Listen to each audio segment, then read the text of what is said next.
Chamo-me Alessia Fioravanti, tenho 64 anos e o que vou contar hoje é algo que guardei em silêncio durante quase 19 anos. Não por medo, não por vergonha, mas porque há experiências tão profundas, tão inexplicáveis, que as palavras parecem insuficientes para descrevê-las. Mas chegou o momento de falar do que vi naquele dia de outubro de 2006, quando decorei o caixão de um jovem de 15 anos chamado Carlo Acutis. Desafiou tudo o que eu acreditava saber sobre a morte, sobre as flores, sobre a própria natureza. Sou florista. Levo toda a minha vida a trabalhar com flores. A minha mãe era florista, a minha avó era florista. A minha bisavó vendia rosas no mercado de Milão quando mal existiam os automóveis. As flores são a minha linguagem, a minha arte, a minha forma de consolar os que sofrem e celebrar com os que amam. Conheço cada variedade, cada cor, cada fragrância. Sei quanto tempo duram, como murcham, quando estão frescas e quando estão a morrer. Levo 46 anos a trabalhar com flores desde que tinha 18 anos. Já decorei milhares de casamentos, preparei centenas de ramos de aniversário, criei arranjos para bodas, para nascimentos, para todas as ocasiões que a vida oferece. Mas, sobretudo, irmão e irmã, decorei funerais, muitos funerais, demasiados. Essa é a parte mais difícil do meu trabalho. Quando uma família entra na minha floricultura com os olhos vermelhos de chorar, quando me pedem flores para despedir alguém que amam, quando devo escolher as cores e as formas que acompanharão o último adeus, os funerais de crianças e adolescentes são os piores. Cada vez que recebo uma encomenda assim, algo dentro de mim quebra-se um pouco mais, porque as flores para os jovens devem ser brancas, puras, inocentes, como se pudéssemos, de alguma maneira, suavizar a injustiça brutal de uma vida cortada antes do tempo. A 13 de outubro de 2006, uma sexta-feira à tarde, recebi um telefonema que mudaria a minha vida para sempre. A minha floricultura, Fiorida e Alessia, está localizada em Milão, a apenas 3 ruas da paróquia de Santa Maria Nascente. É um local pequeno, mas acolhedor, com janelas grandes que deixam entrar a luz da tarde, com estantes de madeira escura, onde exibo os meus arranjos, com o aroma constante de rosas, lírios, jasmins e todas as flores que Deus criou para nos consolar e alegrar. Nesse dia estava a te atender uma senhora que queria um ramo para a sua mãe quando tocou o telefone. Era Antônia, a mãe de Carlo Acutis. Conhecia-a de vista, vivia no bairro. Tinha-a visto passar pela rua com o seu filho pequeno, esse rapaz magro de cabelo castanho, que sempre levava uma mochila e caminhava com passo rápido, como se tivesse coisas importantes para fazer. Mas nunca tínhamos falado além de um cumprimento cortês. Quando escutei a sua voz ao telefone, soube imediatamente que algo estava mal. Não só porque a sua voz tremia, não só porque podia escutar o choro contido atrás de cada palavra, mas porque há um tom particular, uma vibração específica na voz de uma mãe que acaba de perder o seu filho. É um som que nenhuma florista esquece jamais. Antônia disse-me com voz quebrada: Alessia, preciso de flores para o meu filho Carlo. Morreu ontem, tem 15 anos. O funeral será no domingo. Irmão, irmã, senti que o ar saía dos meus pulmões. 15 anos, um menino ainda. Apertei o telefone contra o meu ouvido e fechei os olhos. Claro, Antônia, disse-lhe tentando manter a minha voz firme. Farei o arranjo mais formoso que alguma vez criei. Que flores gostava o Carlo? Houve um silêncio. Depois Antônia respondeu: rosas brancas. Adorava as rosas brancas. Dizia que lhe lembravam a pureza da Virgem Maria e lírios também, brancos, tudo branco. Carlo amava o branco. Dizia que era a cor do céu. Perguntei-lhe sobre a quantidade, sobre o tamanho do arranjo, sobre o orçamento. Antônia disse-me que não importava o custo, que queria cobrir o caixão completo com flores, que queria que o seu filho descansasse sobre um leito de rosas brancas. Eu disse-lhe que assim seria, que não se preocupasse, que tudo estaria pronto no domingo de manhã.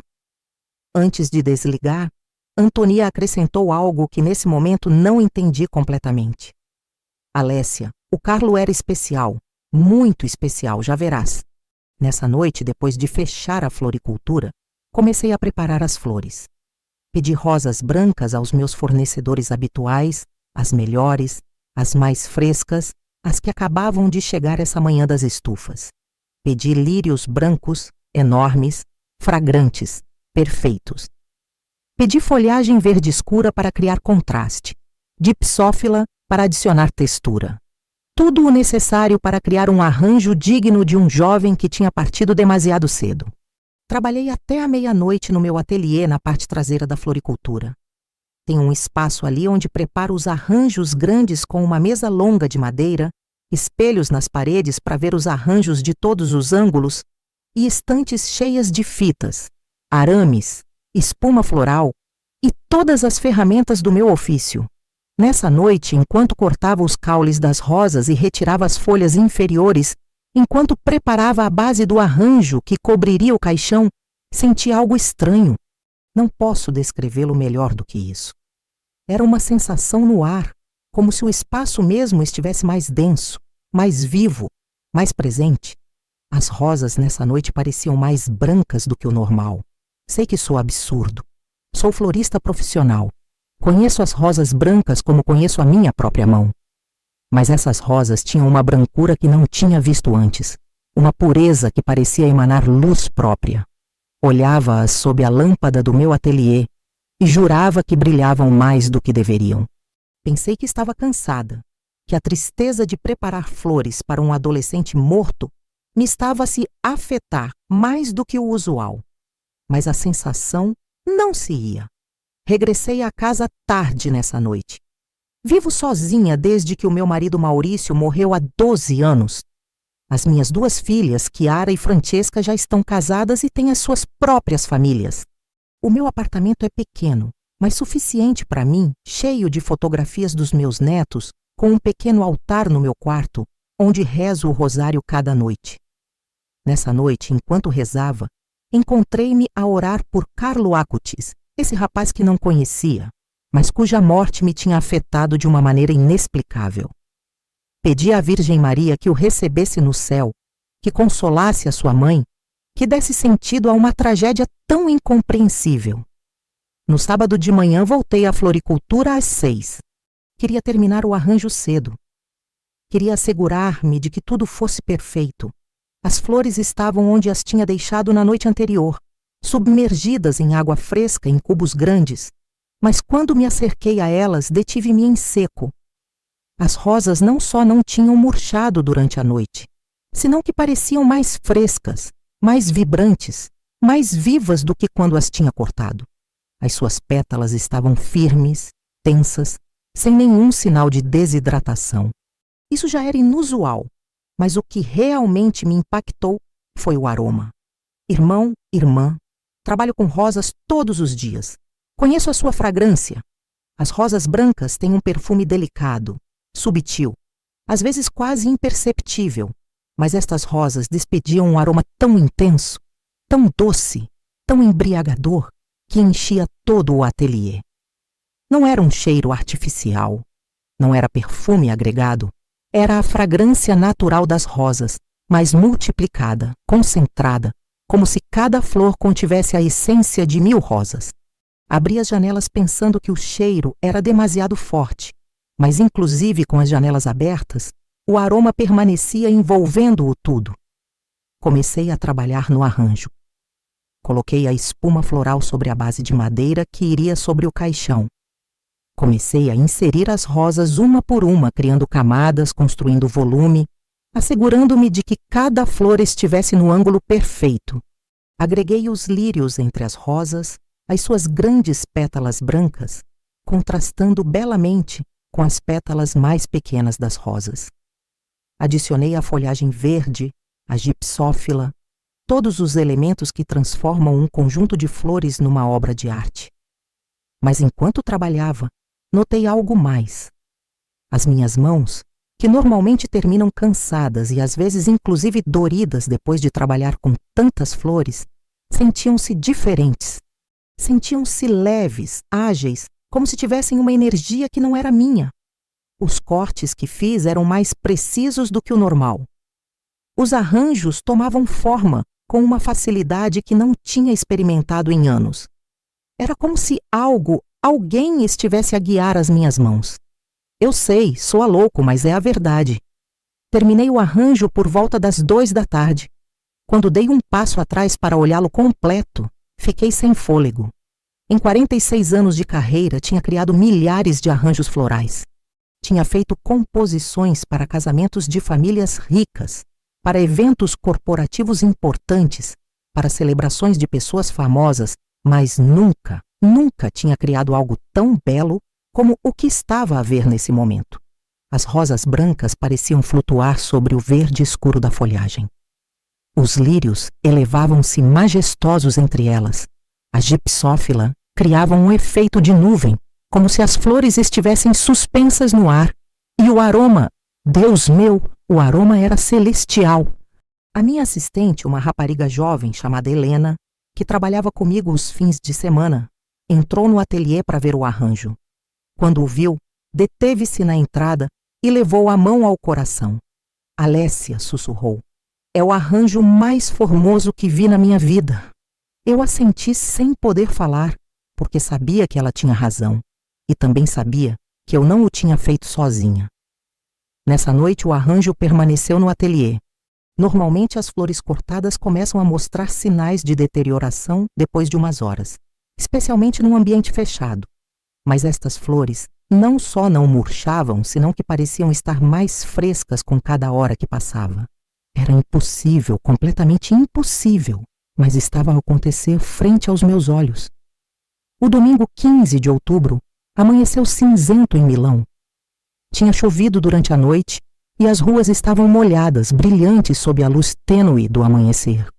Levantei-me às 5 da manhã, vesti-me com roupa escura e apropriada para um funeral e dirigi-me à floricultura. O plano era transportar o arranjo para a igreja antes das 7, para ter tudo pronto antes de que chegasse a família e os assistentes ao funeral. Helena ajudou-me a carregar o arranjo na minha carrinha. Era pesado, cheio de flores e água, mas entre as duas manejámo-lo com cuidado. Durante o curto trajeto de 3 ruas até a igreja, o interior da carrinha encheu-se com o aroma das rosas. Era tão intenso que tive de baixar o vidro para poder respirar com normalidade. Helena, sentada ao meu lado, olhou-me com expressão estranha. Alessia, tu também sentes? Algo há diferente nestas flores. Eu assenti, mas não disse nada. Que podia dizer? Que suspeitava que algo sobrenatural estava de acontecer, que depois de 46 anos a trabalhar com flores, sabia com absoluta certeza que o que estava a experimentar não era normal? Soava ridículo, inclusive na minha própria mente.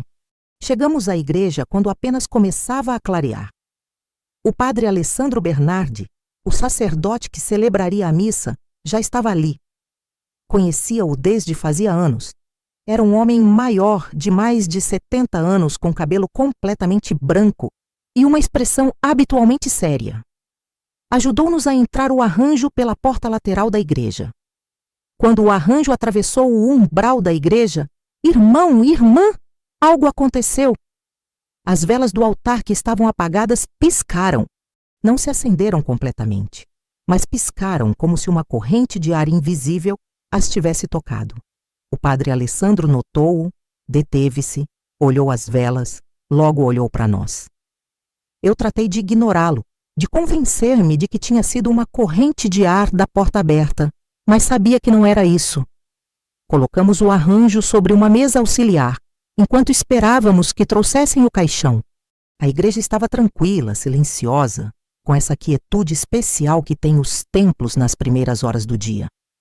Helena ficou perto do arranjo enquanto eu verificava que tudo estivesse em ordem. Então escutei-a exclamar: Alessia, vem aqui rápido! Aproximei-me a correr. Helena estava a olhar fixamente as rosas com os olhos muito abertos. Que se passa? Perguntei-lhe. Ela assinalou uma das rosas no centro do arranjo. Alessia, juro-te que vi essa rosa mover-se, não pelo vento.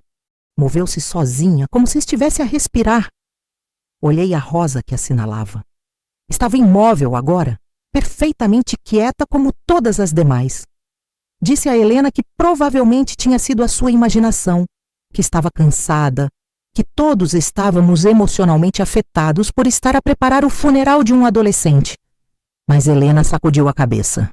Eu sei o que vi, Alessia. Essa flor moveu-se. Às 7h30 chegou o carro fúnebre com o caixão. Era branco, simples, de madeira de pinho, com um crucifixo de prata na tampa. 4 homens transportaram-no dentro da igreja e colocaram-no sobre o catafalco frente ao altar. Eu aproximei-me com o arranjo. Este era o momento para o qual tinha trabalhado, o momento de colocar as flores sobre o caixão, de criar esse leito final de beleza para o rapaz que jazia dentro. Mas quando me aproximei do caixão, algo extraordinário aconteceu. O aroma das rosas intensificou-se de repente, tão poderosamente que quase me fez retroceder. Não era só mais forte, era diferente, mais profundo, mais rico, como se cada molécula do ar se tivesse saturado com a essência das flores. Helena, que estava ao meu lado, ajudando-me a levantar o arranjo, também o sentiu. Ficou imóvel a olhar-me com expressão de assombro. Cheiras? Sussurrou. Eu assenti incapaz de falar. Colocamos o arranjo sobre o caixão com extremo cuidado. Nesse momento, enquanto as minhas mãos ainda tocavam as flores, senti algo que nunca tinha sentido na minha vida. Uma calidez. Uma calidez que emanava do arranjo, que subia pelos meus braços, que enchia o meu peito. Não era calor físico, não era temperatura. Era algo mais profundo, mais íntimo, como se alguém me estivesse a abraçar desde dentro. E nesse instante, irmão e irmã, soube com absoluta certeza que esse rapaz no caixão era santo. Soube que algo sagrado estava a acontecer. O padre Alessandro aproximou-se para ver o arranjo colocado. Quando chegou junto ao caixão, deteve-se abruptamente. O seu rosto mudou. Os seus olhos umedeceram-se, estendeu a sua mão lentamente e tocou uma das rosas com a ponta dos seus dedos. Logo olhou-me diretamente aos olhos e disse-me algo que nunca esquecerei. Alessia, sentes isso? Esta presença? Eu sabia que ele também o sentia. Não era só eu, não era a minha imaginação, era real. Durante as seguintes 2 horas, enquanto a igreja se enchia de pessoas para o funeral, permaneci perto do caixão observando as flores. E o que vi desafiou tudo o que sabia sobre botânica, sobre biologia, sobre as leis naturais. As flores não se murchavam nem sequer um pouco. É mais, pareciam estar a florescer mais. As pétalas que tinham estado fechadas começaram a abrir-se lentamente. As rosas que já estavam abertas expandiram-se ainda mais, mostrando camadas atrás de camadas de pétalas brancas. Era como se o tempo se tivesse revertido, como se em lugar de estar a morrer, as flores estivessem a nascer. Pessoas começaram a chegar primeiro em pequenos grupos, logo em multidões. A igreja encheu-se completamente. Mais de 500 pessoas, talvez 600 jovens, principalmente amigos de Carlo, companheiros de escola, rapazes e raparigas com os olhos vermelhos de chorar, mas também adultos, famílias inteiras, gente do bairro que tinha conhecido Carlo. E cada pessoa que se aproximava do caixão, cada pessoa que via as flores, tinha a mesma reação. Detinham-se, olhavam, e as suas expressões mudavam de dor para assombro. Uma mulher, que depois soube que era a catequista de Carlo, aproximou-se do caixão e começou a chorar. Mas não eram lágrimas apenas de tristeza. Rosas brancas, murmurou entre soluços. O Carlo sempre dizia que no céu havia jardins de rosas brancas. Dizia que a Virgem Maria caminhava entre rosas brancas. E olha como o rodeiam agora. Um homem jovem, talvez de 20 anos, ajoelhou-se junto ao caixão. Viu fechar os olhos e aproximar o seu rosto das flores, inalando profundamente. Quando abriu os olhos, tinha uma expressão de paz absoluta. Levantou-se e aproximou-se de mim. Irmã, disse-me. Eu não conhecia muito o Carlo, mas esse aroma é o céu mesmo. Não há outra explicação. Então chegou a família. Antônia, a mãe, entrou sustida pelo seu esposo Andréa. Atrás deles vinham irmãos menores de Carlo, avós, tios, uma procissão de dor familiar. Quando Antônia viu o caixão coberto de flores, deteve-se à meia nave. O seu choro intensificou-se, mas caminhou lentamente para a frente, passo atrás passo, até que esteve frente ao caixão do seu filho. Ajoelhou-se, estendeu as suas mãos e tocou as flores com uma reverência que me partiu o coração. Obrigada, sussurrou. Não a mim, senão às flores, ao seu filho, a Deus. Obrigada por estas rosas, obrigada por esta beleza. Logo voltou-se para mim. Eu estava de pé a uns metros de distância, observando, sentindo que estava a presenciar algo sagrado. Alessia, disse-me Antônia com voz quebrada, não sei como o fizeste, mas estas flores têm algo de Carlo nelas. Tem a sua pureza, o seu amor, a sua luz. Eu não sabia que responder. Simplesmente tomei a sua mão e apertei-a. Então Antônia contou-me algo que me fez compreender por que estas flores eram diferentes. Disse-me: Carlo passava horas em adoração eucarística. Ia à igreja todos os dias, às vezes 2 vezes ao dia, apenas para estar frente ao Santíssimo Sacramento. Dizia que Jesus estava realmente presente ali, vivo, esperando, e sempre levava rosas brancas para colocar ante o altar. Dizia que se Jesus se dignava a estar presente nesse pão, o menos que ele podia fazer era oferecer-lhe as flores mais formosas. Nesse momento entendi. As flores não eram especiais por algo que eu tivesse feito. Eram especiais porque eram para Carlo, porque eram uma oferenda para alguém que tinha oferecido flores toda a sua vida, porque havia uma simetria, uma justiça poética, uma resposta do céu em forma de rosas brancas que desafiavam a morte mesma. A missa começou.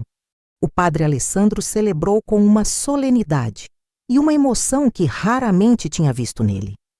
Durante toda a cerimônia, permaneci sentada num dos bancos laterais, desde onde podia ver o caixão e as flores.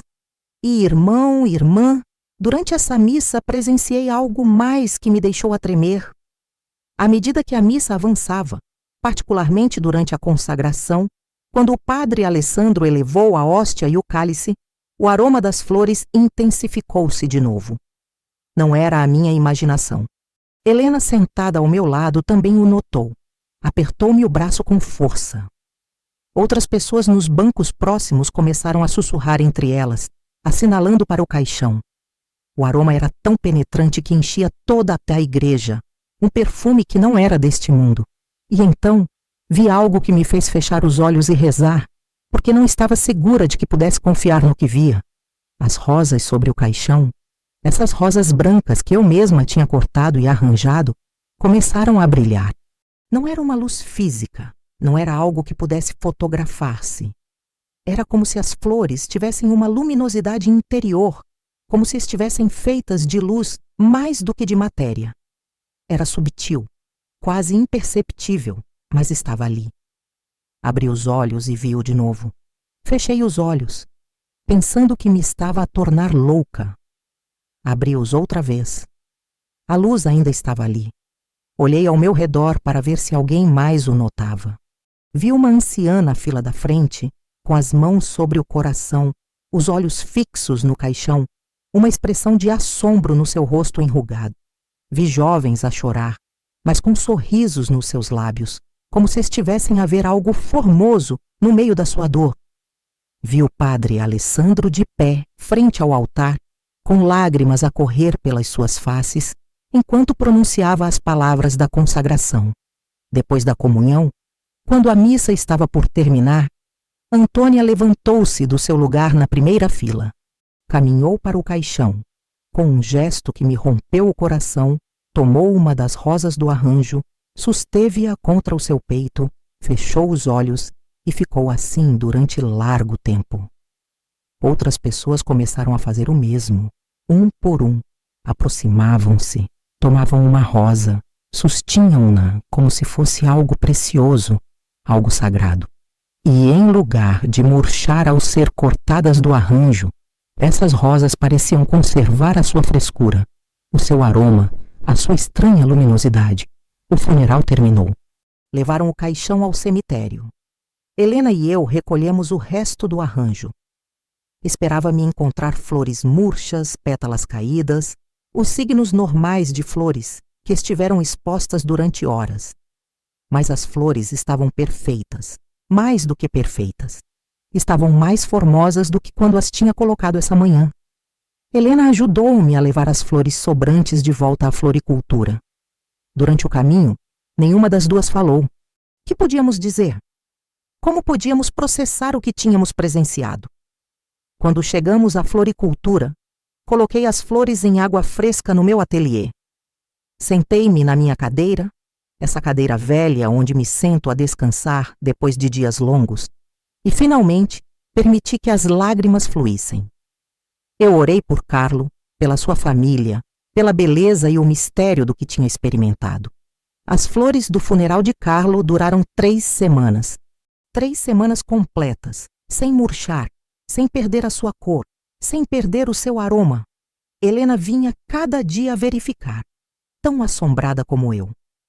Clientes que entravam na floricultura perguntavam sobre as rosas brancas no ateliê, atraídos pela sua fragrância.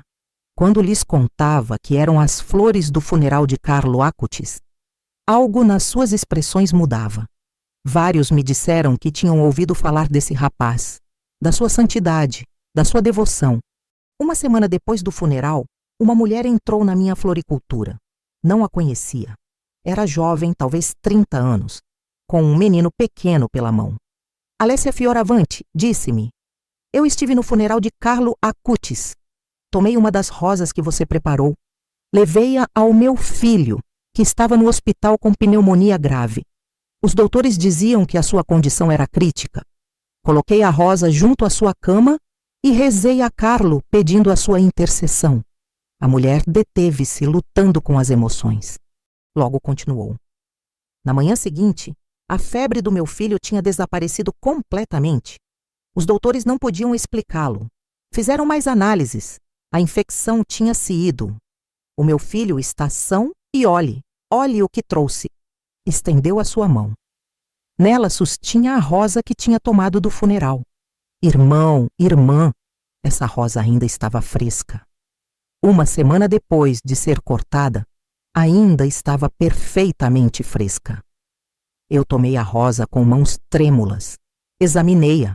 Era impossível, completamente impossível, mas estava a acontecer. Esta rosa, disse-me a mulher, vou guardá-la para sempre. É uma relíquia, Alessia. É prova de que Carlo era santo, de que Deus está vivo, de que os milagres são reais. Nas semanas seguintes, mais pessoas chegaram com histórias similares. Um homem contou-me que a rosa que tinha tomado tinha curado a enxaqueca crônica da sua esposa. Uma adolescente disse-me que a rosa a tinha ajudado a sair de uma depressão profunda. Um casal de anciãos contou-me que depois de orar com a rosa, tinham encontrado a força para perdoar-se. Depois de anos de ressentimento, história traz história, testemunho traz testemunho, todos conectados a essas rosas brancas que eu tinha preparado para o funeral de Carlo Acutis. Eu não sabia o que fazer com toda esta informação. Sou florista, não teóloga. Trabalho com as minhas mãos, com a terra, com as coisas tangíveis deste mundo. Mas o que estava a experimentar ia mais além do tangível. Era como se essas flores tivessem sido tocadas por algo divino, como se levassem nas suas pétalas não só beleza, senão graça, não só fragrância, senão bênção. Decidi falar com o padre Alessandro. Fui à igreja uma tarde de novembro, 2 meses depois do funeral. Encontrei-o na sacristia, preparando-se para a missa vespertina. Padre, disse-lhe, preciso falar com você sobre as flores de Carlo Acutis. O padre Alessandro olhou-me com esses olhos sábios que viram tanto nas suas décadas de sacerdócio. Senta-te, Alessia, disse-me. Eu também preciso falar contigo sobre isso. E então contou-me o que ele tinha experimentado durante a missa funeral. Coisas que eu não tinha sabido, coisas que confirmavam que não tinha estado a imaginar o que vi. Disse-me que durante a consagração, quando elevou a hóstia, sentiu uma presença tão poderosa que quase o fez cair. Disse-me que viu luz emanando do caixão de Carlo, do arranjo de flores, de toda a igreja. Disse-me que nos seus 50 anos de sacerdócio nunca tinha experimentado algo assim, que essa missa tinha renovado a sua fé de uma maneira que não podia explicar com palavras. E disse-me algo mais, algo que me fez compreender a magnitude do que tinha sucedido.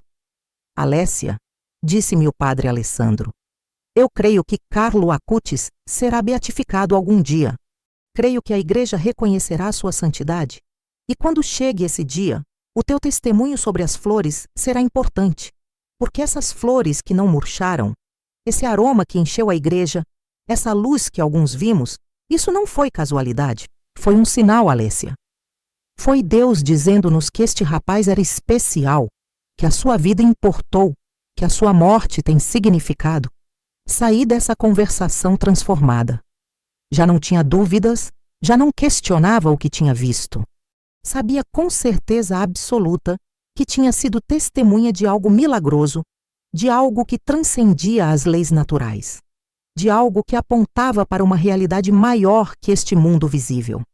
As rosas do funeral de Carlo finalmente murcharam depois de 3 semanas, mas antes de que secassem completamente, tomei algumas pétalas e guardei-as num envelope selado que conservo até o dia de hoje.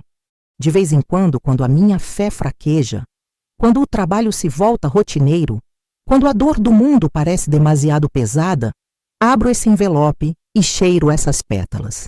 E irmão, irmã, depois de 19 anos, essas pétalas ainda conservam a sua fragrância. Não é tão intensa como aquela manhã de outubro, mas está ali. Inconfundível, impossível, real. Os anos passaram. Segui o meu trabalho na floricultura.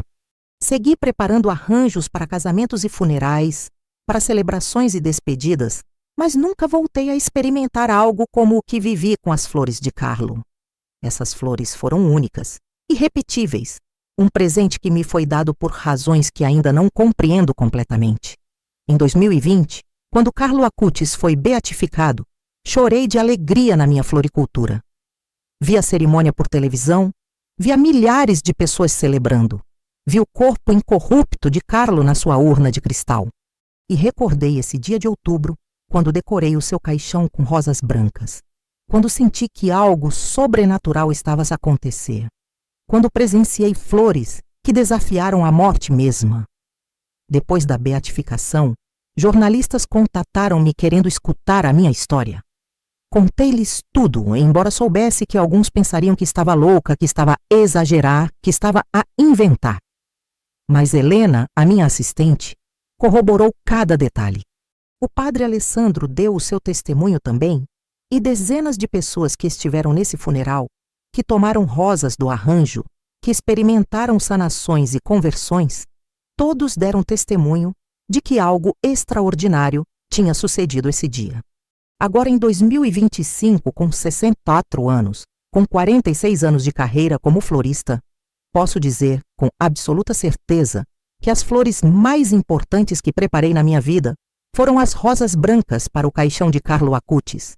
Não porque fossem as mais elaboradas ou as mais caras, senão porque foram tocadas pela graça, porque foram parte de um milagre, porque me ensinaram que este mundo não é tudo o que existe, que há uma realidade mais profunda, mais formosa, mais verdadeira, esperando atrás do véu do ordinário. Há uns meses, em setembro de 2025, Carlo Acutis foi canonizado. É agora São Carlos Acutis, o santo padroeiro da internet, o santo dos jovens, o primeiro santo millennial. Eu estive em Roma para a cerimônia de canonização.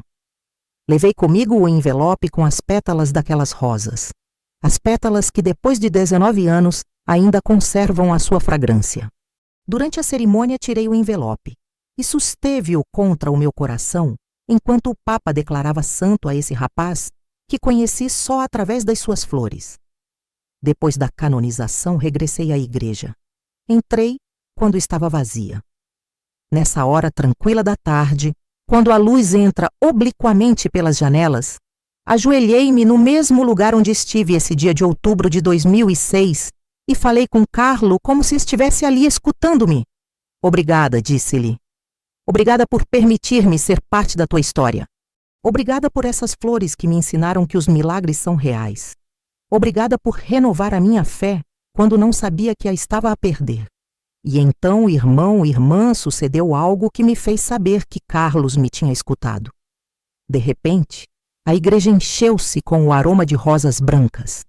Não havia flores na igreja, não havia nenhuma fonte visível desse perfume, mas estava ali, inconfundível, esse mesmo aroma que tinha enchido a igreja durante o seu funeral, esse cheiro celestial que desafia toda explicação. Fiquei ajoelhada chorando, mas não de tristeza. Chorava de gratidão, de assombro, de reconhecimento de que estava a ser abraçada por algo maior que eu mesma. E nesse momento compreendi a mensagem final que Carlo me estava a enviar. As flores não duraram para sempre. 3 semanas depois do seu funeral, finalmente murcharam. Mas o milagre não estava em que as flores desafiassem a morte permanentemente. O milagre estava em que nos recordassem, embora fosse por um tempo breve, que há algo mais lá da morte, que a beleza pode triunfar sobre a dor, que o amor é mais forte que a tumba. Hoje a minha floricultura segue funcionando. Sigo preparando arranjos para todas as ocasiões da vida. Mas quando preparo flores para um funeral, especialmente para o funeral de alguém jovem, trabalho com uma reverência nova, porque sei que essas flores não são só decoração, são mensagens, são orações, são pontes entre este mundo e o seguinte. São, à sua maneira, pequenos milagres. E às vezes, só às vezes, quando corto rosas brancas para um funeral e as preparo com amor e com oração, sinto essa calidez nas minhas mãos outra vez. Sinto que algo maior que eu está a trabalhar através de mim. Cheiro esse perfume celestial que não deveria estar ali. E sei que Carlo está a interceder, que ele não me esqueceu, que segue usando a sua santidade para tocar vidas, inclusive a minha. São Carlos Acutis, rogai por nós. E obrigada, obrigada pelas rosas.